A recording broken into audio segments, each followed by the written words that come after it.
नमस्कार सभी को। आज के समय में जो सबसे कौतूहल का विषय है वो ये है कि जैक बोर्ड की परीक्षा 12वीं की परीक्षा होगी कि नहीं होगी। तो मैं आपको बताना चाहूँगा इस वीडियो के माध्यम से कि जैक बोर्ड की परीक्षा होगी और उसके पीछे लॉजिक क्या है, क्यों होगी बोर्ड की परीक्षा और क्यों होनी चाहिए। सरकार अभी तक अगर अनाउंस नहीं की है, बोर्ड ने अगर अनाउंसमेंट नहीं किया है कि परीक्षा होगी या नहीं होगी, तो उसके पीछे कारण क्या है, मैं इस वीडियो में यही डिस्कस करने वाला हूं आपसे। तो अनुरोध है कि इस वीडियो को अंत तक देखें, स्किप न करें। देखिए, असल में बोर्ड की जो परीक्षा है अगर रद्द होती है तो छात्रों को प्रमोट करना है अगली कक्षा में, उसका आधार क्या होगा। और हमारे पास कोई आधार है नहीं, हमने कोई इंटरनल असेसमेंट या फॉर्मेटिव असेसमेंट, समेटिव असेसमेंट वगैरह वगैरह कुछ किया नहीं है स्टूडेंट्स का।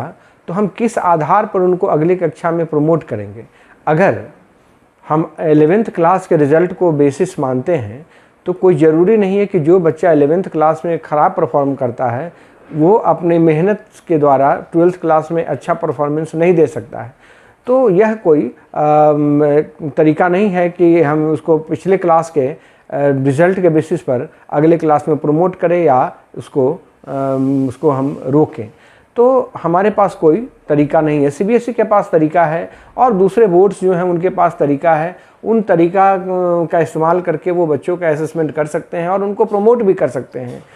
लेकिन अगर जैक बोर्ड की बात करते हैं तो यहाँ अगर हम 11th क्लास को 10th क्लास को बेसिस मानकर बच्चों को प्रमोट करते हैं तो ये बहुत सारे बच्चों के साथ नाइंसाफ़ी होगी। तो मैंने जो अनुभव किया है, मैंने जो महसूस किया है और अभी जो गतिविधियाँ चल रही है बोर्ड की, उसके आधार पर मैं ये दावे के साथ कह सकता हूँ कि बोर्ड की परीक्षा होगी। और बोर्ड की परीक्षा हो सकता है कि परीक्षा लेने का जो पैटर्न हो वो अलग हो, लेकिन बोर्ड की परीक्षा होगी। और जो संभावनाएं हैं उसमें से पहली संभावना है कि बोर्ड की परीक्षा होम सेंटर पे हो, मतलब आप जिस विद्यालय में पढ़ते हैं उसी विद्यालय में हो। और 11th क्लास में जैसे आपने एग्ज़ाम दिया था एक दिन में 3-3 पेपर का, वही मार्कशीट पर हो सकता है कि परीक्षा वैसे ही कराई जाए। लेकिन परीक्षा कराई जाएगी, इस बात ये तो निश्चित है।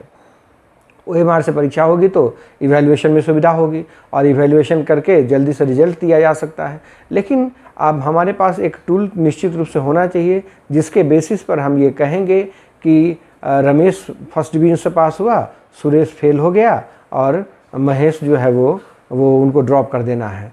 तो हम ये निश्चित रूप से हमारे पास एक टूल होना चाहिए, जो टूल अभी तक हमारे पास नहीं है। तो बोर्ड भी अभी रिज़ल्ट बना कर देने में हेजिटेट होगी। और अगर उसने कह दिया कि आप सभी विद्यालय स्तर पर रिज़ल्ट बना कर दे, तो विद्यालय स्तर पर कैसे रिज़ल्ट बना कर दे। विद्यालय के पास, हमारे पास तो कोई रिकॉर्ड है ही नहीं, हमने बच्चों का एग्ज़ाम कभी फॉर्मेटिव असेसमेंट किया ही नहीं है।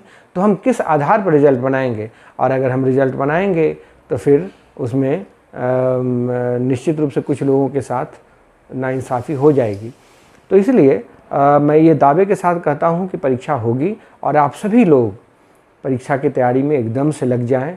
खास करके जो भी 12वीं बोर्ड के अभी परीक्षार्थी हैं उनको तो एकदम से डैम श्योर हो जाना है कि परीक्षा होगी और उनको परीक्षा की तैयारी करनी है। मैंने परीक्षा की तैयारी के लिए बहुत सारे मटेरियल्स क्विक रिवीजन के लिए इस चैनल पे डाला हुआ है। मैंने वीडियोस बनाए हुए हैं और वो ऑलरेडी अपलोड किए जा चुके हैं। अगर आपने चैनल सब्सक्राइब किया हुआ है तो आपको उसका नोटिफिकेशन भी मिला होगा, और अगर नहीं किया हुआ है तो सब्सक्राइब करें। और उसमें सारे के सारे प्लेलिस्ट बनाकर सारे वीडियोस डाले हुए हैं। अब मैं इस वीडियो के डिस्क्रिप्शन में मैं अपने चैनल का लिंक ज़रूर शेयर कर दूंगा, आप वहां जाकर देख सकते हैं। तो ये रही बात कि परीक्षा होगी या नहीं होगी, जो मेरा ओपिनियन है और मैंने जो गतिविधियां नोटिस की हैं उसके आधार पर मैंने आपको बताया है। अगर आप मेरे चैनल पर नए हैं तो इस चैनल को सब्सक्राइब करें और अगर वीडियो अच्छा लगता है तो लाइक देना ना भूलें। और हाँ, अपने दोस्तों से ज़रूर शेयर करें। धन्यवाद।